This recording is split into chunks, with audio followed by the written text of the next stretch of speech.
Le Seigneur soit avec vous. Et avec votre esprit. Évangile de Jésus-Christ selon saint Luc. Gloire à toi, Seigneur. En ce temps-là, Jésus disait à ses disciples, « Un bon arbre ne donne pas de fruits pourris. Jamais non plus un arbre qui pourrit ne donne de bons fruits. Chaque arbre, en effet, se reconnaît à son fruit. On ne cueille pas des figues sur des épines. On ne vendange pas non plus du raisin sur des ronces. L'homme bon tire le bien du trésor de son cœur qui est bon, et l'homme mauvais tire le mal de son cœur qui est mauvais. Car ce que dit la bouche, c'est ce qui déborde du cœur. Et pourquoi m'appelez-vous en disant « Seigneur, Seigneur » et ne faites-vous pas ce que je dis? Quiconque vient à moi, écoute mes paroles et les met en pratique, je vais vous montrer à quoi il ressemble.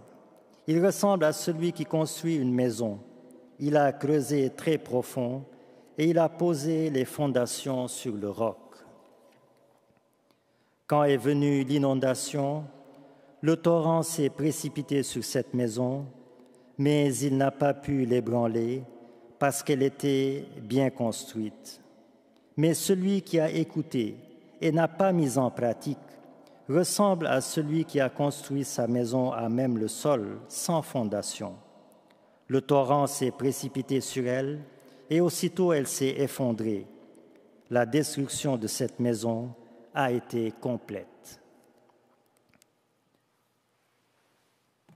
Acclamons la parole de Dieu. Louange à toi, Seigneur Jésus.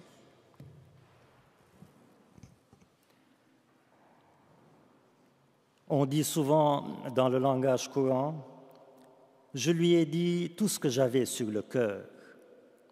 Et aujourd'hui, dans l'Évangile, Jésus nous dit, « Ce que dit la bouche, c'est ce qui déborde du cœur ». Il y a donc un lien entre la langue et le cœur. La langue est, si vous voulez, comme la porte-parole du cœur. Elle dit les intentions du cœur.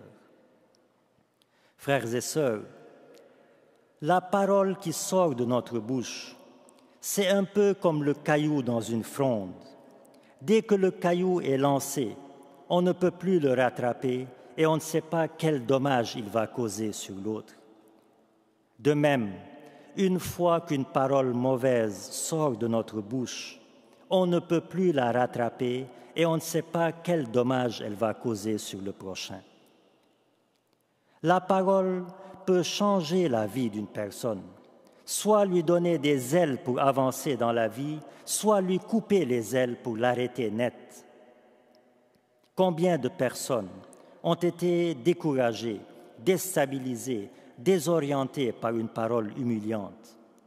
Combien de couples, combien d'époux, au lieu de se lancer des fleurs, se lancent des épines, des paroles agressives, blessantes? Combien de familles se sont divisées suite à des médisances, à des calomnies, à des commérages? Mais à l'inverse, combien une parole aimable apaise la colère? Combien une parole sage adoucit la querelle? Combien une parole douce calme la dispute? Une bonne parole peut rapprocher même des ennemis, alors qu'une mauvaise parole peut éloigner même des amis. Et Saint Jacques nous dit clairement dans sa lettre, « Une étincelle peut mettre le feu à une grande forêt.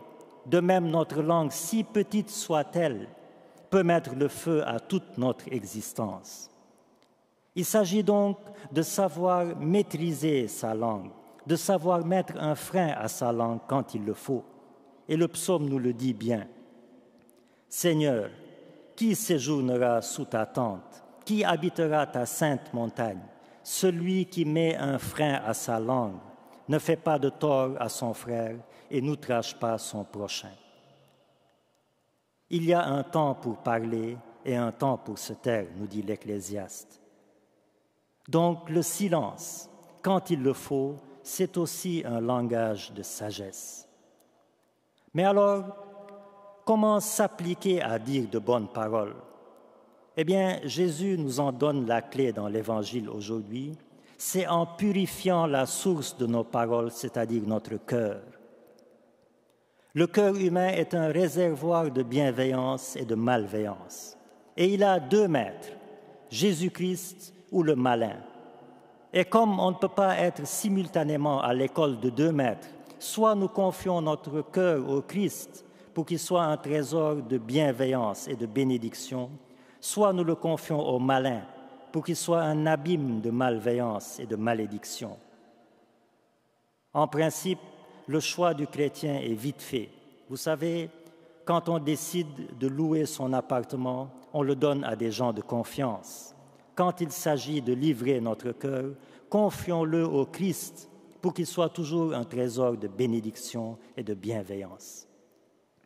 Alors, frères et sœurs, nous le savons bien, la grandeur d'une personne en général et du chrétien en particulier n'est pas dans l'amertume de sa langue, mais dans la douceur de son cœur.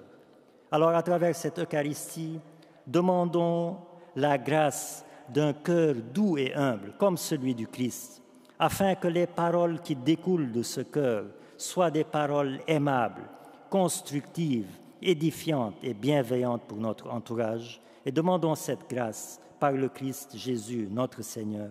Amen.